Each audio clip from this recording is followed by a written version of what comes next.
নমস্কার বন্ধুরা, শুভ সকাল। আমার ইউটিউব আর ফেসবুকের সকল বন্ধুদের জানাই স্বাগত।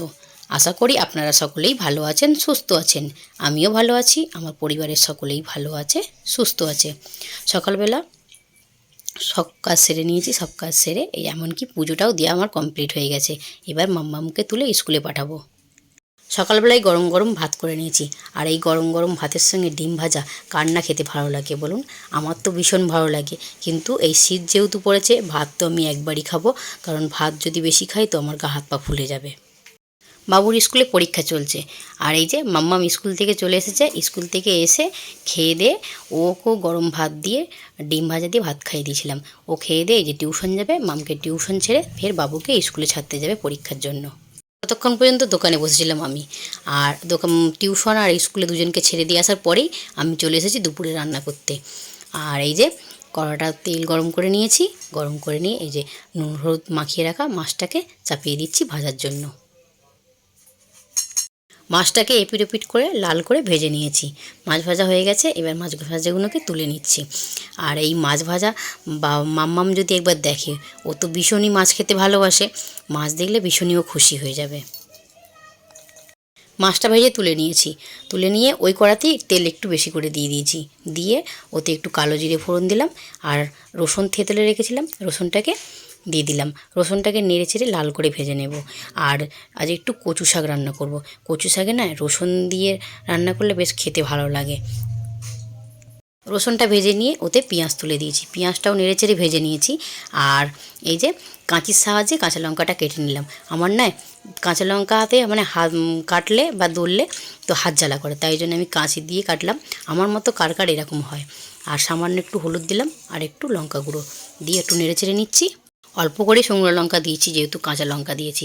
আর এই যে কচু শাকটাকে ভাপিয়ে জলটা ঝরিয়ে নিয়েছি, একদম দলা দলা হয়ে রয়েছে। তো এটাকে ভালো করে খুন্তির সাহায্যে ভেঙে নেব। কচু শাকটা আমি এখানে এসেই খাওয়া শিখেছি, খেতে কিন্তু দুর্দান্ত হয়। কচু শাক দিয়েই শুধু ভাত খাওয়া হয়ে যায় এক প্লেট। আমার তো এরকমই মনে হয়। আমি তো প্রায় যেদিন কচু শাক হয় সেদিন তো দুটো ভাত বেশিই খাই। কচু শাকটা নামিয়ে নিয়ে ওই কড়াতেই আরেকটু তেল দিয়ে দিয়েছি। আর আমি না ভাজাভুজিগুলো আগে করে নিই, করে নেওয়ার পর বাকি রান্নাগুলো পরে করি। এই যে ওই কড়াতে তেল দিয়ে তেলটা গরম করে নিয়ে আর কেটে রাখা আলু তুলে দিলাম। আলুটাকে নেড়ে চেড়ে ভেজে নেব। এমনিতেও আমি চেষ্টা করি একটা কড়ার মধ্যেই রান্না করতে, কারণ হচ্ছে মানে রান্নাঘর ভাঙার পর থেকে জিনিস সব কোথায় কী রেখেছি ওলটপালট হয়ে গেছে, কিছুই খুঁজে পাই না। কোথায় কী রেখেছি কিছুই মনে থাকে না আমার। আর চেষ্টা করি যে কম বাসন যাতে ব্যবহারটা হয়, তাই জন্যেই একটা কড়াতেই রান্না করি। আর হাতের কাছে জল থাকে না, তো জিনিসপত্র ধোয়ারও ভীষণ অসুবিধে হয়, তাই জন্যে একদম অল্প বাসনে কাজ মেটাই। আর এই যে এদিকে কথা বলতে বলতে আমার এদিকে মশলাটা প্রায় হয়েই এসেছে, মানে পেঁয়াজ আদা রসুন ভাজা হয়ে গেছে। আর আমি যে টমেটোটাকেও থেতো করে নিয়েছি। কচু শাক রান্না করব বলে হামালদিস্তা বার করেছিলাম রসুনটা থেতো করার জন্য। তো ভাবলাম আজকে আর টমেটোটাকে পেস্ট করব না, টমেটোটাকে থেতো করে নেব, তাই থেতো করে নিয়েছি। আর এদিকে রেগুলার মশলা বলতে সেরকম কিছুই মশলা দিইনি, লঙ্কা গুঁড়ো, হলুদ গুঁড়ো আর স্বাদ মতো লবণ দিয়ে একটু নেড়ে চেড়ে নিয়ে আর পরিমাণ মতো জল দিয়ে এটাকে ভালো করে কষিয়ে নেব। ঝোলটা ফুটে উঠেছে, এবার একটু নেড়ে চেড়ে নিয়ে ভেজে রাখা মাছগুলো তুলে দেবো। আর মাছটাকে দিয়ে একটু নেড়ে চেড়ে নেব। নেড়ে চেড়ে নিয়ে ঢেকে গ্যাসের ফ্লেমটাকে লো করে দিয়ে 8 থেকে 10 মিনিট মতো এটাকে রান্না করে নেবো, তাহলেই আমার রান্নাটা কমপ্লিট হয়ে যাবে। মাছের সবজিটা আমার হয়ে গেছে, একদম গা মাখা মতো রেখেছি, একদম ঝোলও নয় একদম শুকনো শুকনোও নয়। এবার এটাকে তুলে নেব বাটিতে। আর যেহেতু ডাল করব তাই জন্য একদম মাখা মতো রেখেছি। মাছের সবজিটা নামিয়ে নিয়ে ডালটা বসিয়ে দিয়েছি। এই যে ডালটাও ফুটে গেছে, ডালটাতে কিছুই ফোড়ন দিইনি, একটা শুকনো লঙ্কা আর জিরে দিয়েই সতলে নিয়েছি। এতে পেঁয়াজ দিই না, পেঁয়াজ দিলে মাম খেতে চায় না, তাই জন্যে ডালটাকে এইভাবেই বানাই। ডালটা ফুটে উঠেছে, নামিয়ে নেব। রোজকারের মতো দুপুরে রান্নাবান্নাটা আপনাদের সঙ্গে শেয়ার করে নিচ্ছি। আর যদিও বা দেখিয়েছি আপনাদেরকে কী রান্না করেছি, তবুও একবার ভাবলাম একটু দেখিয়ে নিই। এই যে এদিকে রয়েছে ভাত, আর তার সাথে রয়েছে কচু শাক। কচু শাকগুলো তো আমার আর কিছুই লাগে না। আর রয়েছে শশা। আর এই যে এদিকে রয়েছে আলু দিয়ে মাছের তেল ঝাল। মাছের ঝালটা দেখতে খুব সুন্দর হয়েছে না? খেতেও সেরকম দুর্দান্ত হয়েছিল। আর এই যে এদিকে রয়েছে পাতলা করে মসুর ডাল। সকলকে খেতে দিই, আপনাদের সঙ্গে পরে কথা বলছি।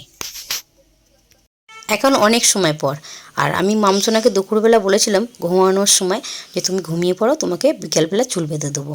তো বিকালবেলা নয়, ও সন্ধেবেলা টিউশন গিয়েছিলো, টিউশন থেকে এসে আমাকে বলছে মাম্মাম আমার চুলটা বেঁধে দাও। তো অনেক সময় ধরেই বলছে, আমি দোকানে ছিলাম আসতে পারিনি। হাতেতে চিরুনি আর রবার নিয়ে বসেছিল। তো চুলটা বেঁধে দিতে এই যে শান্তি হয়েছে, ও পড়তে বসেছে এখন। আর নিজের মতো লাইন টানছে। আর এই যে চুল বাঁধার পর মাম্মামকে দেখতে কীরকম লাগছে কমেন্ট করে জানাবেন সকলে। অনেক সময় দোকানে ছিলাম, সেটা আপনাদের সঙ্গে শেয়ার করা হয়নি, কারণ খদ্দের ছিল, ওদেরকে মাল দিচ্ছিলাম, তো শেয়ার করে উঠতে পারিনি। আর এখন 11টা মতো আরে বাজে, এই যে রাত্রিরের খাবার হচ্ছে কুমড়ো আলুর সবজি আর রুটি। আর আটাটা মাখিয়ে তারপর আমি সবজিটা বসালাম। তো সবজিটাকে সরিয়ে দিয়ে এবার রুটিটাকে করে নেব। সবজিটাকে পাশের চুলায় করে দিয়েছি, পাশের চুলায় করে দিয়ে আর এই চুলাটাতে রুটিগুলো চাটুতে ফেলে সেঁকে নিয়েছি। এবার এক এক করে গ্যাসেতে সেঁকে নিচ্ছি। রুটি করাও হয়ে গেছে, আর এদিকে গ্যাসের ফ্লেমটা লো করে রেখেছিলাম খুব সবজির, তো সেটাও আমার হয়ে গেছে। এটাকে নেড়ে চেড়ে নিয়েছি, এবার গ্যাসের ফ্লেমটা অফ করে নামিয়ে নেব। রুটি সবজি হতেই এই যে খেতে দিয়ে দিয়েছি। বাইরে যা ঠান্ডা পড়েছে, বাইরে বসে খাওয়া যাচ্ছে না, তাই জন্য ঘরেই বসতে হচ্ছে। আর যেহেতু রাতও হয়ে গেছে আর লেট করিনি, বাবুর ড্যাডিকে আর বাবুকে দিয়ে দিয়েছি, কেন ভোরবেলা উঠে দোকান খুলতেই হবে। আর এদিকে মাম্মামের পেটে ব্যথা করছে, তাই জন্য মাম্মামকে আজকে আর রুটি দিলাম না, ওকে বিস্কুট দিয়েছি ব্রিটানিয়া, তো ওটাই খাবে আজকে। আর আজকের মতো ব্লগটা আমি এখানেই শেষ করছি। আমার ব্লগটা আপনাদের কোথাও কোনো অংশে ভালো লেগে থাকলে লাইক কমেন্ট শেয়ার করার অনুরোধ রইল। আজকের মতো টাটা, বাই বাই।